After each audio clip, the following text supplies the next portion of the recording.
Hello my dear students, welcome to my channel Triyasha study centre.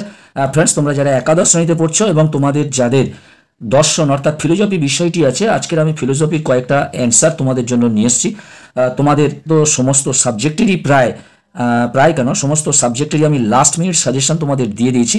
তার মধ্যে কিছু কিছু সাবজেক্টের কিছু সেগমেন্ট আমি তোমাদের অ্যান্সার করে দিয়েছি, কিছু সেগমেন্ট অ্যান্সার করতে পারিনি সময়ের অভাবে, কারণ দ্বাদশ শ্রেণী উচ্চ মাধ্যমিক বড় পরীক্ষা, সেই পরীক্ষার জন্য আমাকে একটু বেশি খাটতে হচ্ছে। বন্ধুরা, যাই হোক, তোমরা যারা ফিলোসফি নিয়েছো, তোমাদের ফিলোসফির তোমাদের যে সেকেন্ড সেমিস্টার, এই সেকেন্ড সেমিস্টারে তোমাদের দুটো পার্ট আছে, একটা হলো যুক্তিবিজ্ঞান এবং একটা নীতিবিদ্যা। আমি আজকে তোমাদের যেটা দেখাচ্ছি, দেখতে পাচ্ছ যে নীতিবিদ্যা, ডান দিকে লেখা রয়েছে এখানে নীতিবিদ্যা। এই নীতিবিদ্যা থেকে তোমাদের বেশ কয়েকটি ইম্পর্টেন্ট 2 নম্বর মানের প্রশ্ন দিয়েছিলাম এবং এটি আমি লাস্ট মিনিট সাজেশনে তোমাদের দিয়ে দিয়েছিলাম। আজকের বিষয় হলো এই কয়েকটি প্রশ্ন টিক মারা, দেখতে পাচ্ছ এই প্রশ্ন কটি খুব সংক্ষিপ্তভাবে এবং খুব সহজ করে তোমাদের উত্তর নিয়ে এসেছি। এই উত্তরগুলি তোমরা অবশ্যই এখন তৈরি করে নাও। বন্ধুরা, তোমরা যারা সাবস্ক্রাইব করোনি, অবশ্যই তোমরা চ্যানেলটি সাবস্ক্রাইব করে রাখো। পরবর্তী আরও গুরুত্বপূর্ণ ভিডিওগুলির জন্য তোমরা একটা লাইক করে দিও, প্রয়োজনে কমেন্ট করো এবং বাকি উত্তরগুলো আমি আবার তোমাদের নোট বানিয়ে তোমাদের কাছে পৌঁছে দিতে চেষ্টা করব। এবং এখন থেকে তোমরা আমার ফেসবুক প্রোফাইলে বিভিন্ন এডুকেশনের ছোট ভিডিও, এডুকেশন থেকে কিছু হিন্টস তোমরা দেখতে পাবে, কিন্তু সেখান থেকে কোনো পুরো ভিডিও তোমরা পাবে না, হিন্টস দেখতে পাবে। এবং পুরো ভিডিও দেখতে গেলে তোমাদের চ্যানেলকে অবশ্যই সাবস্ক্রাইব করতে হবে। এসো আমরা প্রশ্নের উত্তরগুলো আমরা দেখে নিই। প্রথম প্রশ্ন রয়েছে, দেখতে পাচ্ছ যেটি টিক মারা রয়েছে, চার্বাকদের সুখবাদী বলা হয় কেন? এসো আমরা উত্তরে চলে যাই। এখানে দেখতে পাচ্ছ সুখবাদ কাকে বলে। আচ্ছা, প্রথম প্রশ্ন আছে সুখবাদ কাকে বলে।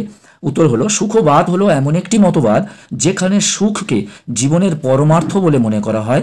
গ্রিক শব্দ হি ডান থেকে সুখবাদ কথাটি এসেছে। সুখবাদ বিভিন্ন ধরনের হয়, যেমন আত্মসুখবাদ, নৈতিক সুখবাদ ও মনস্তাত্ত্বিক সুখবাদ। 2 দাগের প্রশ্ন হলো, চার্বাকদের সুখবাদী বলে কেন?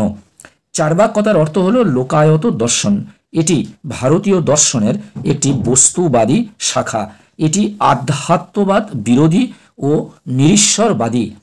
গুরু বৃহস্পতিকে এই দর্শন শাস্ত্রের প্রবর্তক হিসেবে ভাবা হয়।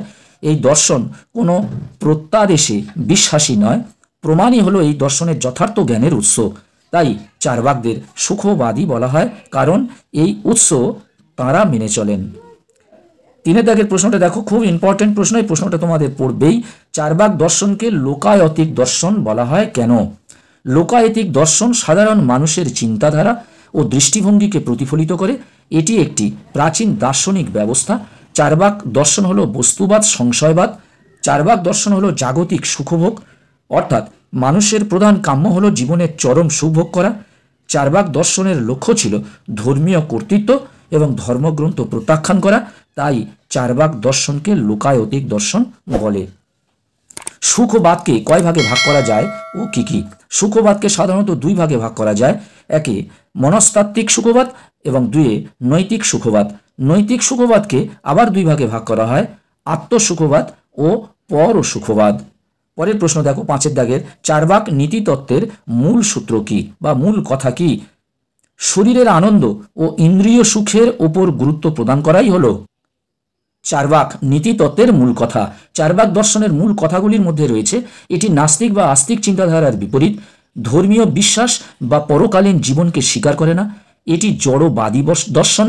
এটি জনতার দর্শন বা লোকায়ত দর্শন। এই দর্শন প্রত্যক্ষ প্রমাণবাদী। মোরাল শব্দের ব্যুৎপত্তিগত অর্থ কি? 6 দাগের প্রশ্ন দেখতে পাচ্ছ, মোরাল শব্দের ব্যুৎপত্তিগত অর্থ কি? মোরাল শব্দের ব্যুৎপত্তিগত অর্থ হলো অভ্যাস। এটি ল্যাটিন শব্দ মোরেস থেকে এসেছে, কিন্তু আমরা অভ্যাসকে ইংরাজিতে হ্যাবিট বলি। মোরাল শব্দের অর্থ সাধারণভাবে আমরা বুঝি নৈতিকতা, ভদ্রতা, উত্তম আচরণ, সঠিকতা ইত্যাদি।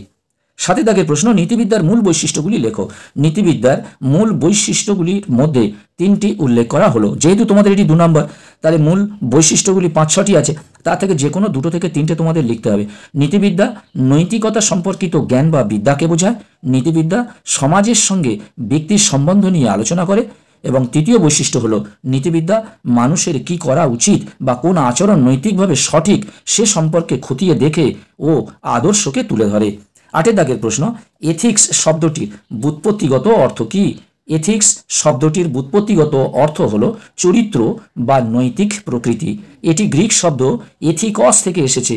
আবার এথিকস শব্দটি আবার আরও প্রাচীন, আবার দুবার হয়ে গেছে, আরও প্রাচীন এথোস থেকে এসেছে, যার অর্থ হলো চরিত্র এবং ব্যক্তিগত স্বভাব।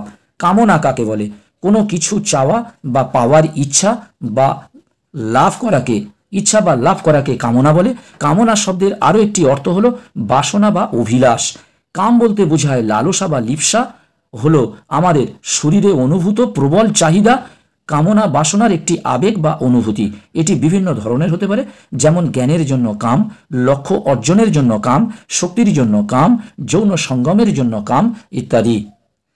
বন্ধুরা, 10 দাগের প্রশ্ন, ব্যবহারিক নীতিবিদ্যা কাকে বলে? এই ধরাতে বসবাস করতে হলে নানাবিধ সমস্যার সম্মুখীন হতে হয়। সেই সব ভালো মন্দ সমস্যাগুলিতে নীতিশাস্ত্রের প্রয়োগকে ব্যবহারিক নীতিবিদ্যা বলে। ব্যবহারিক নীতিবিদ্যা নির্দিষ্ট পরিস্থিতিতে মানুষের কিভাবে আচরণ করা উচিত সেই প্রশ্নের উত্তর দিয়ে সমাধানের চেষ্টা করা। এই বিদ্যাকে ফলিত নীতিশাস্ত্রও বলা হয়। নীতিবিদ্যা মানুষের মনস্তাত্ত্বিক ব্যাখ্যা প্রদান করে। আজকের ছিল এই ছোট্ট ভিডিওটি। তোমাদের 10টি প্রশ্নের অ্যান্সার আমি তৈরি করে দিলাম।